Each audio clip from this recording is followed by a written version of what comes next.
Hello, Madhavan. Welcome to Film Companion South. Thank you so So, much. my wrist is aching, so I wanted to do this, but instead, I think I will kind of do this. Oh, yes. That's been the year for you, right? Yeah, I don't think a specified publicity campaign could have done a better job than how these things organically became viral. Yeah, and that's one of the things you love most about pop culture, right? Something Yeah, that just unites everyone and gives so much joy. It's so, yeah. it's across the world. And, I keep wondering why it happens to me. You see, there are so many songs, there are so many things, but somebody in Queens, in New York, some, basketball students start up this song, and then it becomes a Saddi Gali challenge, and then everybody around the world is doing it. It's, I don't know, it's like it's a coordinated effort. It's unbelievable. Right. And one of the things about seeing your Insta post this year is that how much delight you've had in sharing the various challenges, including the one with your Yeah, son. I think it's kind of yeah. So it's quite flattering when your son and his friends think that your dad's cool. now, speaking of cool, 2021, that is 25 years since Madhavan appeared on the big screen. 1996, in that song Chup Tum Raho, Chup Hum Rahe, in Sudhir Mishra's Is Raat Ki Subah Nahi, is when one saw you first on the big screen. Does it kind of feel momentous, Madhavan? Well, then I trust you to come up with this sort of research. I still feel like a student. Bharadwaj, honestly speaking, I don't know. Yeah, it is 25 years. It's a quarter of a century, almost. And I look at my body of work, and even now I cringe.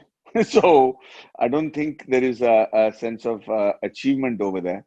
But I'm telling you now, after 25 years, I look forward to the rest of my career as an actor with far more enthusiasm and eagerness and interest than I had speculated when about it 25 years ago. Now, a few years back, when people asked you what is the highlight of your career, you said Three Idiots. Do you still maintain that? Yeah, I think it'll be one of the landmark films in my career. Not because it was not just because it was a phenomenal success. That apart, it touched everybody's hearts around the world. Right. I've seen Chinese and Koreans and Germans and South Africans come up to me saying we've seen that film, and it was so impactful. So apart from saying you did a great job, or nobody says you acted so well, or Ahmed did so well, or Sherman did so well, or what storytelling, that is all taken for granted. But the impact of the content was so high that I think it'll be a landmark film in my career for the rest of my life. That film actually also kind of triggered something in you, right? In the sense of being very attentive to the screenplay beats and how it connects to the audience. Isn't that right? That film kind of changed how you look at your screenplays that come to you? Actually, that was something that I was very careful about from much earlier on in my career, even before I did Minnale. Right. In fact, even in Alai Paide, I had my own bits and pieces that I told Mani sir, and he would either, yell at me or quietly take it if it made sense. But I think my biggest forte is screenplay. With Minnale too, it started off being a love story. It started off being a love story between two friends who are in love with the same girl. And I remember turning it on its head because I had seen Sadak and that was already the same story. And I wanted to go wide. And I said, let's think out of the box. Let's see. And thankfully, Gautam was so open to it. And then we went all the way to Bombay and settled down for a week and sat and wrote the screenplay with Vipul Shah, who's a friend of mine, Vipul D. Shah. And he and Gautam and we were sitting there. And then I started realizing that there is an amount of contribution I can have onto the screenplay. And I had a bit of a hold over how the story needs to be told. And from then on, that interest happened. I've actually contributed largely to a lot of screenplays in my films, but I have never got actually the credit for it, except Sudha insisted that I take it for Iridi Sutra and then. But from Ranji Nandanwale to Three Idiots, I've always contributed to it. Now I've taken the onus to say, hey, you know what? If I'm going to contribute to it, I better get the credit for it simply because then it becomes easier for people to trust me when I say something about screenplay. So, what is it about Mara that said, okay, this is speaking to me, I need to work on this? Mara was no. Let me tell you very clearly. It's an adaptation. It's not a remake. And most people, uh, you know, uh, start talking Of about it as Charlie. a a remake of Charlie. Yes, the Malayalam film Charlie, and which was done by Dulkar and Parvati. So I really liked the utopian world they had created in that film. I liked the characters. I liked the shades of all the characters that were being shown. But also, I was aware of the fact that I'm much older than Dulkar, and Shraddha is no Parvati. So we had to design a story with that same soul that would have the right impact when people like me and Shraddha were portraying the roles. Also, I wanted to give reasons behind a lot of things that I thought uh, should have had in the original screenplay. So we took it upon us to actually adapt the story. Okay. And so that is the first part. Second part is, I mean, there are three parts to this. The second part is that, we in the last 1 year, the amount of morbidity we have seen in real life as well as on screen is just inundating, right?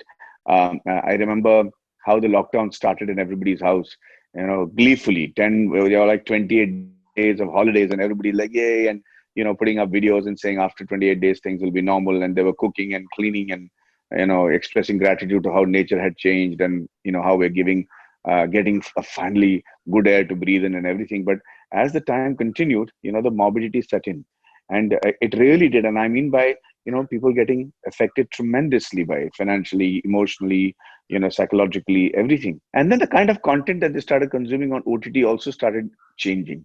So initially, everybody was busy with their own private smartphones and iPads and everything. But suddenly, they realized they didn't want to go and see any more morbid content, no more murder, no more chapak, no more, the kind of stuff that you see that makes you feel even more horrible about society that you live in. And people started gravitating towards lighter films. And so people started going to see older films that would amuse them, maybe older series like Friends or, Big Bang Theory or Rishikesh Mukherjee films or, Nagesh's films or, things that were happier times, right? And eventually they all started wanting to watch it together. The seats in which they were sitting and watching the OTT platform, that got completely overused, and back pain started and stuff like that. So from there, I was very clear that I wanted to make movies that would actually make somebody happy, not complicate their world even more. And to that end, Maara was the kind of story that we wanted to say even before the COVID era. We wanted to say, what happens if we make a world which is almost near perfect in terms of everybody being good people? In this largely gray world, what happens if everybody is black and white? What happens? Will you still have problems? And if you have problems, how will people deal with that? So we wanted to create that utopian world, create those characters, and see if they should have the same impact as the other, realistic films that we do. So that was the second attempt. And the third thing, which I was very, very, very, very excited about, which I was trying to tell Dilip that we should do when we first started working on the script is, in today's world of it is a very lovely line in Maara. It says, "Indi guira nesikiற ஒரு relationship நாளைக்கு மயிரா கடாச்சிட்டு போற இந்த உலகம் அப்படின்னுவாங்க." So it is really that, in today's very transient world of relationships, what happens is you end up meeting somebody in person and you like what you see, and, you like the way they talk, and you exchange phone numbers. And then what happens is, you start having a conversation on WhatsApp. It starts becoming a mundane conversation. Have you eaten? Have you slept? Did you see this movie? And slowly the relationship develops over a period of time on the WhatsApp. You get more intimate, you get more inquisitive, and then you start having a relationship with a good-looking guy or a girl. You actually start having a relationship. Then you start forming their digital profile by going onto their Instagram and Facebook, and you have created an entire virtual relationship for you with that particular person. And then you have the second meeting. And in that second meeting, you don't know where to pick up from. The fact that you're physically only meeting for the second time, or the fact that you've had a very intimate relationship on WhatsApp, right? And so most relationships are not able to bear the burden of the stress of not knowing where you really are with the other person, and especially when it is romantically inclined, right? So what happens is, then you form this opinion about the person being so kind to animals and so sincere to things because of all the things he's promoting or she's promoting on Instagram. But you meet them in person and they're like rude to the waiter, or they're it's like, who is this person that I'm dealing with, right? So what happens if a guy like Maara, for instance, doesn't carry a mobile phone? What happens if he doesn't have a digital presence, right? And so what happens when you're not really looking for a relationship, but through some divine intervention, you get to know about somebody whose house you're staying in, okay, for instance, and you get to profile the person with the kind of things that people are talking about him or doing and saying about him. And the same thing with Mara. What if you have this quest in life, that you're incomplete because there is one thing that you're not be able to achieve till you're 45, and you don't know how you're going to do it, but somewhere somebody is doing things, and you're having the butterfly effect, and that person's deeds are actually helping you achieve a dream that you never thought was possible. Right. And this is the kind of impact that Mara and Paro have in each other's lives. And so, with all this profiling that is happening through general people talking about you, what happens when they meet in person for the first time? Is it a lasting relationship? Does it feel like it should happen? Do they actually hold on to each other? What is the quest henceforth? That is the relationship we wanted to explore, and that's what Mara is attempting to do. So, from what you say, this is not. I mean, you started off by saying that you're older than Dulkar, and therefore that same journey might not have worked. Now, this looks like a fairly something that and a fairly ageless character could do. By ageless, I'm using Kamal's term because there was a period where he said, when they asked him how old is this character, he said, "My character is kind of late, like early middle age to. It could be anything. It doesn't necessarily have to be like one particular age." Are you kind of structuring your roles to be that slightly ageless, if you understand what I mean? Well, it is definitely not without experience. Okay, so I won't say ageless. It is definitely a middle-aged individual, because the kind of thing that he tackles and the way he tackles it in the film has to come from mature life experiences. Right. So I won't expect a 30-year-old guy to understand how to deal with a situation like this, simply because it's enough to give wise words, but when they are experienced, then Yeah. and you've been through it, it's far more convincing and impactful. So it's not ageless. It's definitely above 40, and it's not so old as to for the romance not to work per Work. se. Yeah. Right. So so I think Kamal sir might have made characters that are ageless, I think, in one way, but this one I think is very specific about his experience. Right. So, on the other hand, you have Nambi, the Rocketry movie that you directed, and you're just smiling when I say that name. You're like so excited about it, right? So it's Yeah. like you're that's a character that goes from all the way from 25ish to 75. Yes, it does. And we've done. I mean, when the time comes to speak about the film, I will explain more, elaborately. But we've done some things in that film that I don't think has ever been done in any film in the world. Wow, that's a big Yeah, promise. Yeah. it is. I did. See, Uh, look, Bharadwaj, I don't know how I'm going to fare as a director. There is a great chance that I will fall flat on my face, simply because I completely lack the experience of directing something from the start to the end. I never directed even a iPhone film, forget about a short or a documentary. So I really have to admit that that has been a big leap of faith. Having said that, I know that there is a story that I wanted to passionately tell. I consider it more of a national duty than just making a movie. And I put my money where my mouth is as far as this film is concerned. So I'm all excited, but inadvertently we ended up doing things on this film that I can assure you has never been done on any film in the world before. One of the things that I can tell you right now is all the characters that go from 29 to 79 in this film. Nothing you see about them is prosthetics or false hair or vottu mise or dadi or padding because of the weight. Everything you see is real. wow. Yeah, Okay. Okay. But did you yeah. always, you said you've never directed, but was there some part of your mind where you said, oh, what might it be like if I direct a movie? Or did you just decide to turn director because this subject was kind of, you know how it happened, right? So you were first supposed to co-direct, and then, that what happened? Like, So are I you don't an think. inadvertent director is what I'm trying to ask. No, see, to be a director, I think that you need to have not just a control over the unit on the set or know exactly what story has to be told, but you have to be a bit of an excellent editor, a bit of an excellent choreographer, a bit of an art director, a bit of a cinematographer, everything. Only then will you be able to, convince other people with what you want to say or transfer your vision to the other technicians. I've I've never done anything like that. Apart from seeing maestros work on the set, I've never set foot on an editing room. I don't even know how to start telling anybody how to edit, right? So, no, I didn't imagine that that the direction will be thrust upon me at the last minute. But yeah, I was supposed to co-direct as a formality. so that the project could sustain the budget that that we were earmarking for it. But I wasn't really going to. It was a Herculean task just trying to speak in English, Hindi, and Tamil, and be that character and know about rocket science and convince people that you know what you're talking about. All that itself was a big enough challenge, apart from producing and writing it. So wasn't something that I was looking to take up, but it was thrust upon me, and I think that's just sheer passion of the entire unit to tell this story is what has helped us finish the film today.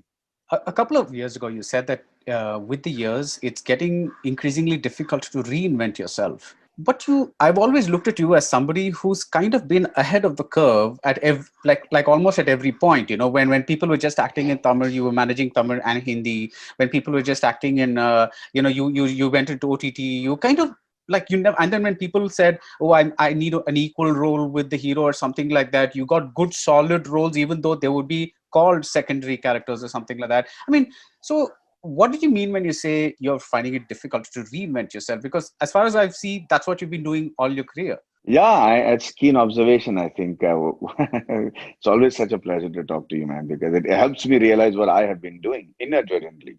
So the reason I'm saying that is yes, I think if I have to sum it up, one of the things that I did right in my career was not to take my so-called stardom seriously. Okay, my positioning in the industry seriously. That was something that people safeguarded with almost like a lion's territory sort of a thing. So you couldn't do a movie where the heroine had a substantial role. You had to always be the hero. You had to have a proper hero's introduction. You were the alpha male on the set at all times. You couldn't dare to do a secondary role in any other film because you would lose your Tamil market. So the Tamil market positioning was so strong and it's so coveted that people dared not do anything else or step outside the line. For me, I never took that bit seriously. So, when they said don't act with Kamal Hassan on Anbe Sivam because, he's a superstar and he'll eat you alive and he'll cut your role. I was the first guy to say, are you kidding me? I didn't want to be an actor in the first place. Let me just be on the frame with that icon and, have my grandsons sing praises of the time that I actually spent time with Mr. Kamal Hassan on the screen. And that turned out to be a right decision. People wouldn't have dared to do secondary roles in Hindi, when I was doing really, really, Run and Anbe Sivam were doing blockbuster, I mean, Run at least. And then I went and did a Guru or I did a Rang De Basanti, okay? And and people in Hindi wouldn't also do non-heroic roles, They would say, hey, solo hero, let's. So although Rang De Basanti was actually spearheaded by Amir Khan, and here's the trivia, I'm only there for about 9-10 minutes in the whole film and I've only worked for 8 days. The rest of them worked for 200 days, right? But the film has become synonymous with Flight Lieutenant Ajay Rathod simply because of the way it was written. So soon I realized that I need to listen to what my heart says. First of all, I need to know whether the voice is coming from my heart or from my gut, which is telling me earn more money. And then when you identify it and you know that it is coming from the heart, I've learned over a period of time to really understand what he means. So from the last 2 years that I spoke to you about, the things have dramatically changed in my life as well. So thankfully, Breathe, which was another gut move, but turned out to be a heart move, became a iconic hit as a first OTT. So people wouldn't have ventured into it till I did that. And then people would not even dream of OTT in the South. I'm telling you now, it looks like the only way out. But when I was talking about OTT at that time, people were laughing at me. They're like, "Yeah, पढ़ा नहीं रहा, विद्यार्थी बंटर is what they were saying, right? Now it's a lifeline for all of them. I had seen this many years, many, many years ago, not just 2, 3 years. I'd seen it many years ago. I used to keep telling Sudha, I said, prepare yourself. People will be so rigid that they won't know what hit them. And now they will be starting discarding their bad film works onto OTT, which will ruin their careers. Do not make that mistake. I've been telling them that. Today, thankfully, I have to reject 3 offers a day because I'm getting offers from Hindi OTT, from Tamil OTT, Tamil movies, Hindi movies, English OTT. So I'm right now actually shooting a original in English, Right. and that's got a huge market. So suddenly my wife says, "Hey, you know what? All your craziness is bearing fruit right now, because now you're saying no to so much of work that I'm kind of afraid. But now I have the luxury to pick and choose. I am getting more money, thank God, than I ever did in my life, and at a time when the COVID era is biting everybody's ass, and thankfully kind of safe, even though a lot of my money is stuck up with Rocketry. But you said something very interesting when this is about money, because I actually that struck me because I have never heard an actor say this, and a successful actor say this. I don't know when, but I read it somewhere saying that after a while into the COVID year, you started getting a little worried about financial liquidity because of course you have your property and your investments and all that kind of stuff, but when there is no actual liquid money, then to kind of maintain not just your lifestyle but the people who are dependent on you, the staff that you have and all that, you actually express some concern. And I thought I've never heard an actor actually speak like this, simply because actor as in a star, simply because you assume that, wow, they all these guys have so much money that it doesn't matter. That was an interesting thing that you said. Oh, it does matter, and like I say, I think it's just going back to the fact that I never took myself seriously in terms of as a star should be doing this or saying this. It is a fact, Right. nobody prepped for 8 months of liquidity in terms of the kind of money you need for paying. I know I don't have a house, I rent houses. I like to be up and go kind of guy. So for me to make sure my staff wasn't actually starving was very important. And I was in the middle of production of Rocketry. So I had to pay that staff as well. And you can't suddenly up and go and say, hey guys, sorry, you're on your own. So Right. I had to pay them salary right up to October, November till the film was complete.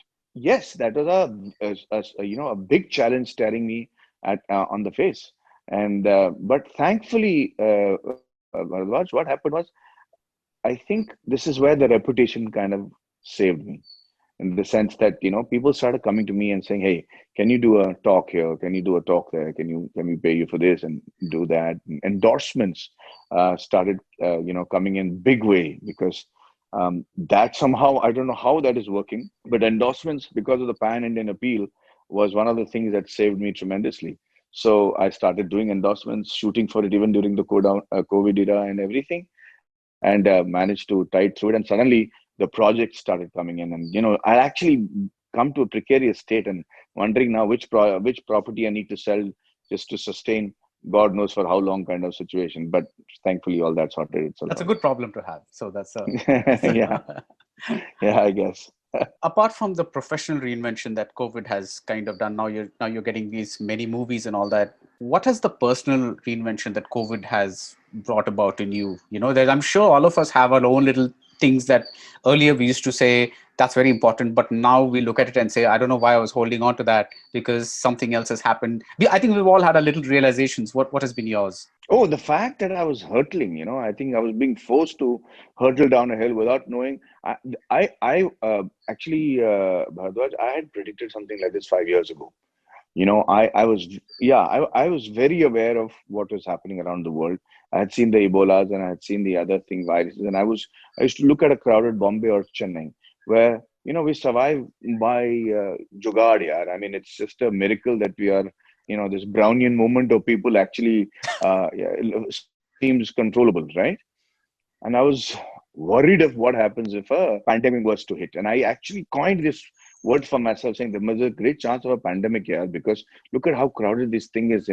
And I had read Bill Gates' analysis in 2015 about this as well. And I knew that he was very close to, every 100-year cycle was something that, a pandemic was hitting the population. And when it did, it almost, I started smiling. It almost was surreal for me. I'm like, what the hell? Is it serious? And I thought, okay, fine. I mean, it's going to happen. But I was able to see that the impact was not going to die down, as opposed to a lot of all the what the other pessimistic, optimistic guys were saying, big producers and directors saying, அதெல்லாம் ஒண்ணும் இல்ல brother, ஒரு 3 மாசத்துல start ஆயிடும் பாருங்க, எல்லாரும் ஜூன்ல இருந்து start ஆயிடும் பாருங்க. And I'm like, you don't even know what you're talking about. Maybe this is how you make movies, because you don't even really know what you're talking about. There is no way this thing is coming to an end in June.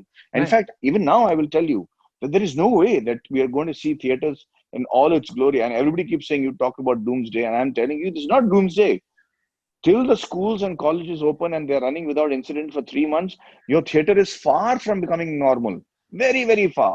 You know, and it's anybody's guess how long that's going to be, Yeah. right? And when and everybody is now coining these new words called new normalcy, and this there is nothing called normalcy for a bit. It's just going to be how, and people, and so before the pandemic, I remember everything was so fast, Bharadwaj. We just didn't know why we were working so hard, what really mattered. I also got sucked up in that race, and then suddenly you're forced to, hit the the rudder and the aileron and stop dead on your tracks, and suddenly you realize, oh God, why was I sweating this? Why was I even replying to this person in my life, or why was I even bothering about investing in something like this, or where did I put my money and everything. And so that realization, like everybody, happened to me as well. And so I realized that it's better to have liquid cash in hand, in terms of having to manipulate your day-to-day needs for the next 1 year. That is important. Not important to have as many assets as people think will make sense. And it really, one of the things that I really wanted to do was live life to the fullest. I used to always do that. Now I really want to mean it and do it. I want to make sure that I do things that make me and my family happy, that we have no regrets about the past. So those two realizations were very predominant for us. So, in a way, since you say that you were kind of expecting something like this, when Amara skips theaters and goes directly to OTT, are you in a way prepared for it? I mean, it's not that big a. I mean, does it still hurt, or are you like in a Zen mode, saying, "Well, it had to happen"? I think I'm more towards the latter. What Okay. else? What am I missing, Bharadwaj? Yeah. The thing is, what is it? What are the solutions that we have right now? No, sure. I'm not saying that the decision No, is an no. inevitability, but how do you feel about it? Is what I'm saying. That's what I'm saying. Yeah. I'm not saying that I'm giving you a practical answer. I'm saying philosophically, I'm asking myself, what's the best case scenario when this is a fact? Okay, so yeah, we would probably have released in theaters, and people would have still said, "Hey, you know what? It was brilliant cinematography or great artwork." But the impact of the storytelling was going to be there any which ways, Yeah. and in one way or the other, if that is not there, then it's a sunken project any which ways, even on the theaters. So the essence of the film will come out, and people's relatability will tell you whether it would have been a hit in the theaters or not. But thanks to OTT, we are going to be releasing in 200 screens at 200 countries at the same time. Your reviews are instantaneous, but you won't get a Friday evening or a Monday morning box office result, which will cement for posterity the success of the film. It's going to be speculated for the rest of his life whether how successful the film was, and it remains to be seen how the critics take it, and how it is etched in the web, in the internet, because any reference to this film at a later on will only be through what they will research and say, how did Maara do? And it depends on which review or which article pops up first, and then you decide whether it's a hit or a flop, which is the sad bit. With of course, with theaters, you had a tangible number to say, hey, it did this on the first weekend, so it was a hit. So does this affect the perception of stardom, in the sense that you, Madhavan, are a star because of, like you said, Run was a blockbuster. People could actually, at least in the early stages of one's career, hits matter a lot. And of course, even now you've had your hits, and you have your Vikram Vedha was a hit. You have these films. Now suddenly you're looking at a scenario where OTTs are not revealing what numbers they do or whatever it is, and everything is up in the air, because the hit perception is mainly because is whether more people liked it or did not like it. That's the only sense that you get maybe from social media. How do you process that? Very good question. So at the end of the day, Bharadwaj, we all know how a film has done, irrespective of what is being written about it, or irrespective of what is being said about it. Every person knows how a film has performed. Okay, whether we liked it or didn't like it, it's a different deal. Right. We still know how it would have performed. Okay, and that has become of course, an imaginary yardstick for even the OTT platforms to understand. So just because a film is released with big fanfare and talk, and this is a remake of this or that's a thing of that, the public knows. Yeah, immediately you go to a YouTube video and you see the comments, that public has either liked it or not liked it, and I think that sets your remuneration for the next project. So if your remuneration for my next project is not cut down dramatically, if people are actually increasing the remuneration and saying, hey, you know what, we'll pay you this, and I'm saying, hey, this is what I want, and they're saying, no, sorry, sir, that last film was terrible, so we won't pay you even half of that, then you know that you're in trouble, that the market is not there. But if somebody's saying, no, that's okay, can we just negotiate, let's a little more, a little less, well, that you managed to hit the target one way or the Right. other. So that has become definitely definitely a yardstick. The second one is the endorsements. See, they do their research. They won't come and invest an X amount of crores in somebody if they don't believe that they'll have an impact on what you're doing. So recently, I did an endorsement that we shot in Dubai and here, and we were able to quickly turn around, do it, release it, and the person made 380 crores with that in the first week, and kind enough to call us and say, hey, sir, that really made a difference. And then you realize it made a difference because the person who was endorsing it is actually saying what he means. So all that put together kind of tells you that, hey, it's working, man. What you're doing is good so far. There is absolutely no real number you can say. Like, hey, Vikram Vedha did 45 crores, man. So please, can you give me 10 crores? You can't say that. That's not going to happen. But you have to see and wonder if the producer is happy to spend that much money in your remuneration, and then you know how you're heading. Incidentally, I just got news that Hrithik and Saif are doing Vikram Vedha in Hindi. Hmm. Those are I don't know how true that is, but that's exciting news. okay. So when you have a movie like Nishabdam, which comes on OTT, it pretty much, I don't think many people did not like it. What happens in that kind of situation? Is that the rare Madhavan miscalculation, or is it just something that went awry after you kind of had things in place? How do you handle those kinds of things? Let me answer this question by asking you a question. Okay, why do you think somebody like me did a film like Nishabdam? I'm trying to think about it. I'm still hunting for an answer. So take a wild guess. The money. There you go. So sometimes, when you're doing a film like Rocketry, and you're doing, you need the money, and sometimes it's just perfectly placed. They give you the right amount of money. They believe in a conviction. I mean, sometimes you don't. I don't want to get into every film of mine. I don't think it's fair to expect every film of mine to leave back a legacy. Sure And enough. and I look at everybody's career, the topmost superstars, and they have some very forgettable films in their kitty as well. Sometimes you try to tell them that, hey, this is not the script that will work, but this is not. But sometimes, you have friends and they say, you trust me, this is going to work. And you want as an actor to convince yourself because the money is also good at that time and the people you're working with are nice and you're comfortable working with them. They're taking care of you very well. But somebody's conviction is there. So you're hoping and praying that works. Okay. Right. So with Nishabdam, Anushka was the main lead. She was, it was shown as Anushka's film, and I was supposed to come in and go. Which right after the finish of end of Rocketry, we were in Seattle. I got to do the film over there. I met some lovely people. It was a great time shooting the film. I also made the amount of money I needed to actually invest in Rocketry, which kept me out of the doldrums. So yeah, I don't mind taking a one-off bullet or a sock on my nose for it. It could have done well. I mean, but it didn't, according to a lot of people. But it's okay. Yeah. But Yeah. but in this situation where the pipeline has gotten like literally it stopped, right? I mean, even if theaters are open now, they're struggling to get movies. Has each release become something that should count more than it was earlier? No, it's still Not the at same all. thing. It's No, I mean, you can if afford you're your hits and your misses. you have to choose your misses very carefully. Okay, But I think that it doesn't make a difference because I think nobody's betting exclusively on my last release right. because those are the kind of mistakes they will make. They'll have to bet on your larger repertoire of work, because this guy is capable of coming up with a Vikram Vedha or coming up with a Riddhi Sutru or coming up with a Three Idiots. I mean, and then I think that's the kind of research that anybody would do when they're investing in films. If they're making a project, for instance, which I don't want to be part of any which ways. Oh, let's get Maddie, let's get Shraddha, let's see what will happen, let's put the team together. Their last film sold for this much, this film sold for so much. Sir, we'll give you this much, give these dates and finish.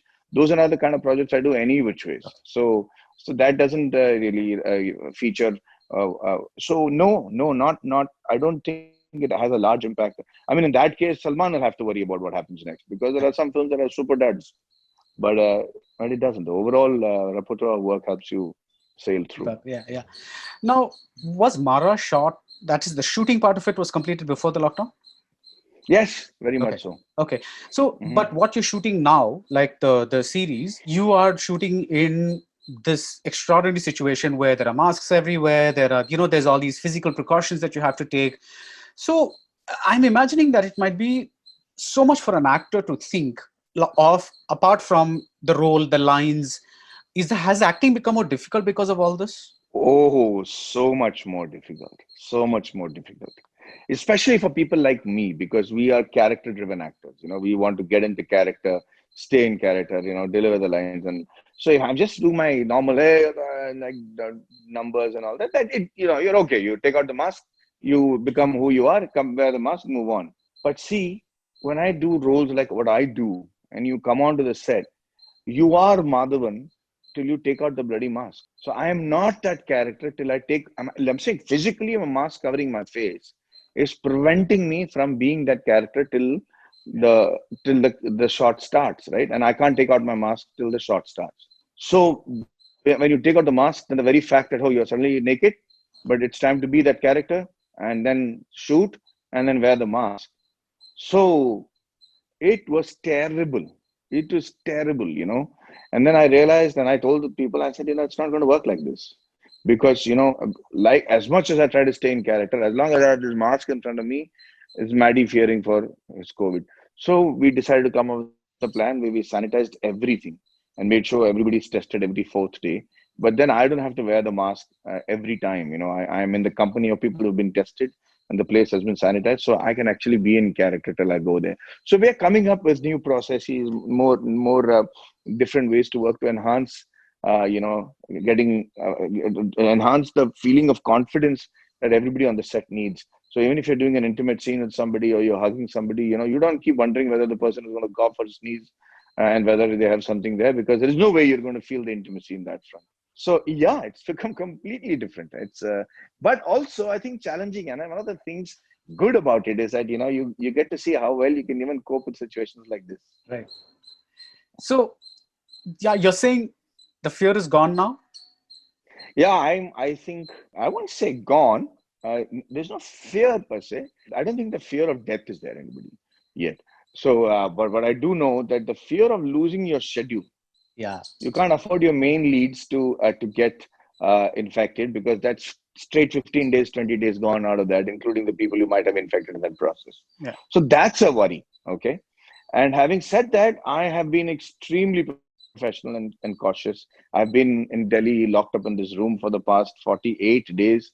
Haven't stepped out of the hotel except to go to the actual shoot, which is a sanitized corridor.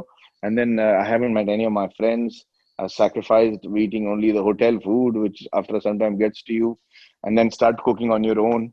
But yeah, those are the things that you didn't have to worry about when you were shooting in the non-COVID era. But I think that's the kind of compromise you'll have to, get used to. You mentioned in an Instagram post that you're actually a good cook. Well, I think 8 months of lockdown has served me well in terms of learning how to cook. It became, yeah, but I'm not a normal cook, like in a sense. Not normal day-to-day food, but I like to cook experimental food, and I think I'm a pretty good Italian chef right now. Oh, fantastic. Okay. Italian food chef, yeah, yeah. All vegetarian though. So with Mara, you're working with a first-time feature filmmaker, Dilip, and Shraddha Srinath you worked with in Vikram Vedha. So there's probably been a comfort level. What was that working environment like? Because you finished before COVID, so I'm assuming that this is going to be, you're going to look back at this fondly and say this is the last normal film I shot for. Yeah, and we took so many things for granted then. My God. So yeah, yeah, yeah. So Dilip wasn't supposed to direct this film. It was supposed to be directed by other directors when we first bought the rights for the adaptation. And then slowly, it didn't work out with one of the directors that was supposed to do it. And then finally, I was saying people not understanding the kind of changes I want to make. I want to make sure that it's a much, much more mature character than what Charlie was, because it needs to be that kind of guy who'll be able to solve issues by his experience. So finally, I met Dilip, who happened to be the producer's husband. So I have a lady producer on this one as well. So she said, but Dilip wants to meet you, and he came and he said, I have a few ideas about how we should change it. And he told me he was an ad filmmaker and he had very smart ideas, and somehow I felt he understood where I wanted to go with this film. And he started giving me incidences, and we changed the entire beginning and the climax. And so it started becoming exciting for me. So from something that I wanted to drop and say, you know what, it's not working out because we've tried our best, it's not working out. From there, it became an exciting project. And then I was thinking it'll be great to ask Dilip to direct it, and he himself offered to direct it. So that was a happy coincidence. But having said that, Baradwaj. What I had to do was make sure that Dilip was up to speed with directing a film that I'm involved in. So nobody's ever going to forgive us saying, "Oh, it's his first time film, so it's okay to take a secondary product." That's not going to happen. So it's a long, painful learning curve. I had to convince him that what I'm doing is for the betterment of the film. We had to actually scrap the entire first schedule after going to shoot in Pondicherry for 3 days, simply because a lot of things had been taken for granted and they were wrong. They were absolutely wrong, and Can you give an and example? Like what? Like character things, writing what? the first schedule was quite a disaster because from the location to the artwork to the camera work to the characters, everything was off. It was so. What happens is when a new director comes to you, he is actually a mix of the kind of people he is trained with, that he has learned to emulate or admire, and his new ideas, which he wants to express in a form that is not the same as their mentors. So it's a very fine balance, and you have to understand which of the decisions he's taking is a reflection of this traditional mentor-student relationship, which I need to break, and which of his decisions are actually original from the hard decisions that's going to take my cinema to the next level. So sometimes when I don't pay attention, those kind of things start reflecting in the casting, in the of the cast as well as the crew or in the thing. And then suddenly, when I was I was prepping for Rocketry, but to my dismay, when I went there, I saw it was all completely wayward. It was completely off note. So I told Shruti, I said, "Hey, you're going to lose money. This is now how it's done. There are just too many people on the set. There's too many people pulling in different directions for all the wrong reasons. I think it's best that we call it off." And to their credit, to both Shruti as well as Dilip, they understood what I was saying and they actually called up the first schedule. And I was very sure that this will be the end of the film because we had just shot for 2 3 days and what I'd seen was terrible. But they persisted. Huh? They both Shruti as well as he came all the way back to Bombay, and I said I have to start Rocketry. I can't wait anymore. So we had to wait till Rocketry shoot was over before we started Maara again. But amazingly, Dilip was at it. He never gave up. He said, "No, my dear, I don't want to give up. I'm going to do this. So if you don't like the script, it's fine. We'll throw it away. But I'm going to keep giving you the script till you tell me yes." And I liked that. And he came back. He came to Bombay. We discussed, and he would make those changes. And finally, there was an exciting script. But then I told him, I said, "Now we have to cast. We have to make sure we don't make the same mistake." And so on that front, Dilip was a pleasure to work with because he would not take any suggestions easily. He would resist for all the right reasons. But then when he took it up, he came up with magic on that front. So that was great. Shruti was a great producer to work with. As producers, they were not trying to cut corners or they understood the intent behind the actor, which I'm very grateful for. Very, very lovely people to work with. And then when we started shooting, it was just a matter of 2 months and boom, we'd finished the shoot. And there was no delay because of money or no delay because of anything else. So that when that was in place, then it's a pleasure to be involved. And Shraddha is an awesome professional. I kind of not very comfortable with actors who don't know the language. With the especially the kind of films that I do, you need to be on your feet with the language and be able to rise above the script is what we're looking at, not just delivering barely what is on the script. So Shraddha, even though she's not a Tamilian, and I was a little skeptical, but thankfully, we didn't have much scenes together. But whatever scenes she had, it had to look like she was from the state. And to Shraddha's credit, she really comes well prepared on the set. You don't have to call her twice. You don't have to wait for her to finish her makeup. You don't have to wait for her to know her lines. I mean, everything is pat when you come onto the set.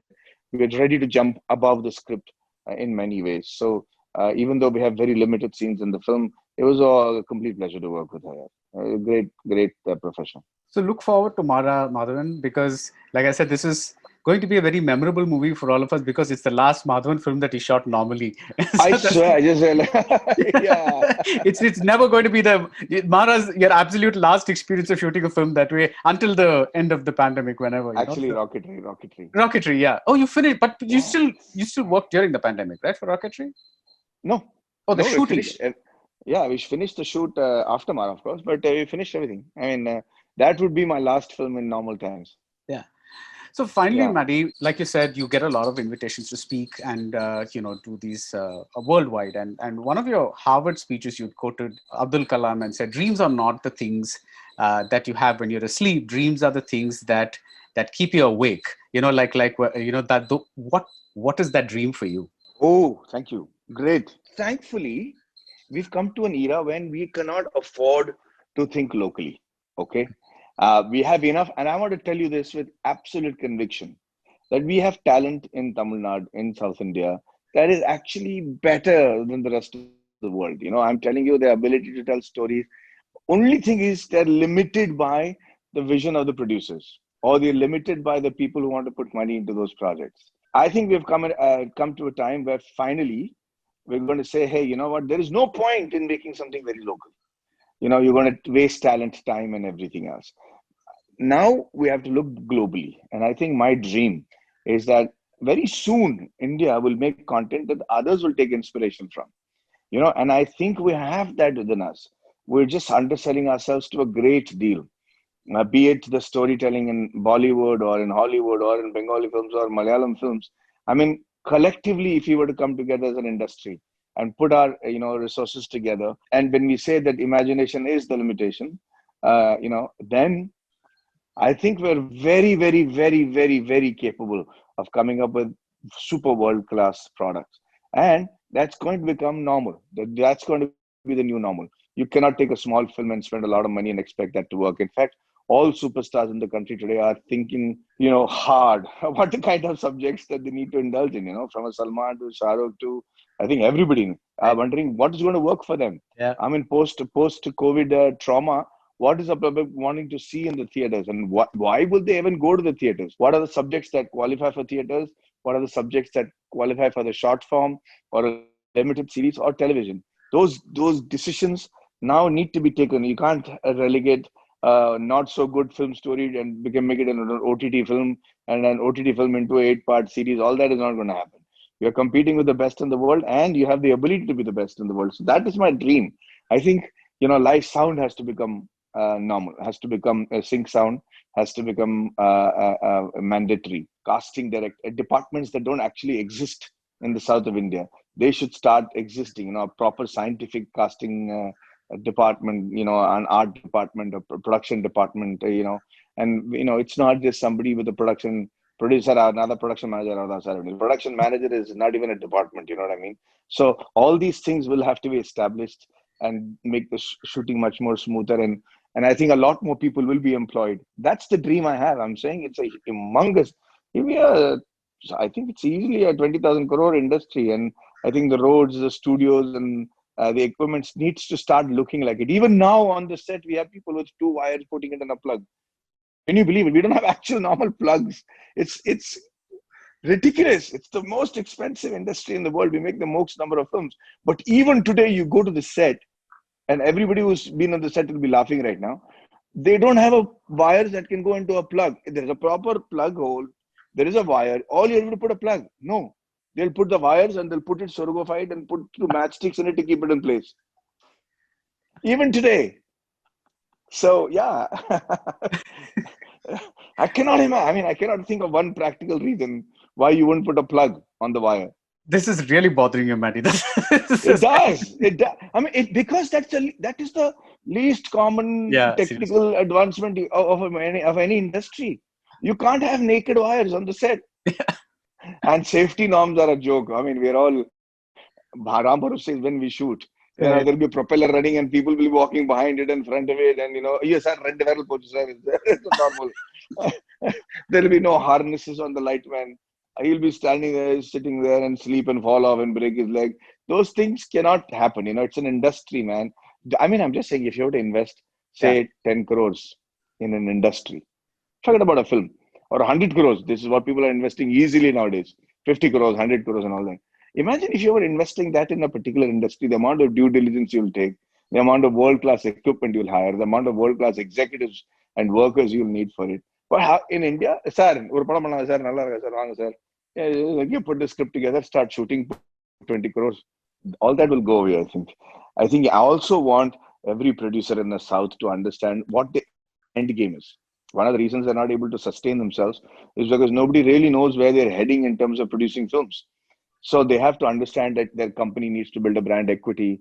They should have the IPR rights. They should be able to sell, a list of their quantity, good quality content to people who have higher money, and they come and buy stakes in their film, and so they can get 300, 400 crores as 50% or 60% stake in that film, so that they can continue to make these kind of films. That's got to be the end game. Not make two films and make 15 crores and then lose that in the next third film and then still go to the road. Therefore, you wouldn't have any sustained producers in the industry anymore.